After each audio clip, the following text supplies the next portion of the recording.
जामखेड तालुक्यातील अहिल्यानगर बीड जिल्ह्याच्या हद्दीवर असणारे साकत हे गाव साकेश्वराच्या पदस्पर्शानं पावन झालेली ही देवभूमी। साकतचे वैशिष्ट्य म्हणजे सांस्कृतिक, शैक्षणिक, वैद्यकीय, औद्योगिक आणि राजकीय क्षेत्रात कार्यरत असणारे विविध उच्च विद्या विभूषित मान्यवर। 100% साक्षरता असणाऱ्या या गावानं आपली विविध क्षेत्रात वेगळी ओळख कायम जपली आहे।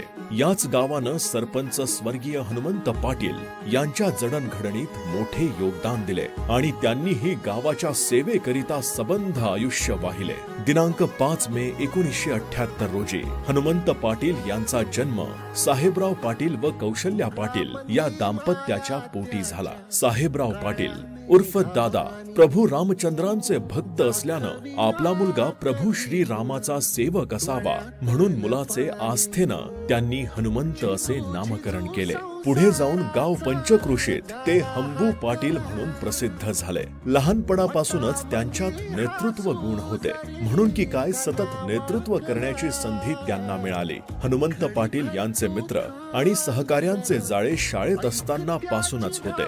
या सर्व मित्रांबरोबर त्यांनी नात्याची घट्ट वीण विणली होती। अतिशय उत्साही असणाऱ्या हनुमंत यांचे मन शाळेत रमले नाही। मॅट्रिक नंतर त्यांनी शाळा सोडत व्यवसाय धाटला आणि बरोबरीनं सर्व सहकार्यांसोबत साकेश्वर तरुण मंडळाची स्थापना करत सार्वजनिक जीवनात प्रवेश केला। गाव पातळीवरील सर्व उपक्रम उत्सव राबविण्यात हनुमंत पाटील आणि सहकारी अग्रेसर असायचे। कोणतेही काम असो ते पूर्णत्वास कसे नेता येईल असा त्यांचा होर असे। अगदी बालवयातच हनुमंत यांना लोकसेवेची प्रेरणा मिळाली असल्यानं लोककार्यासाठी ते धाडसी बनले। आपले गाव, सहकारी यांना कुठेही काही कमी पडू नये, त्यांना कसलीही अडचण येऊ नये यासाठी त्यांची काहीही करण्याची तयारी असे। विवाहानंतर त्यांनी पुणे शहर गाठले, विविध नोकऱ्या केल्या। त्या काळी दळणवळण अगदी कमी असल्यानं साकत वरून पुण्यात येणाऱ्या लोकांचे सर्व कामे हनुमंत करत असत। अतिशय तळमळीनं त्यांचे कमी जास्त पाहत असत। दरम्यानच्या काळात साकत ग्रामपंचायत निवडणूक लागली।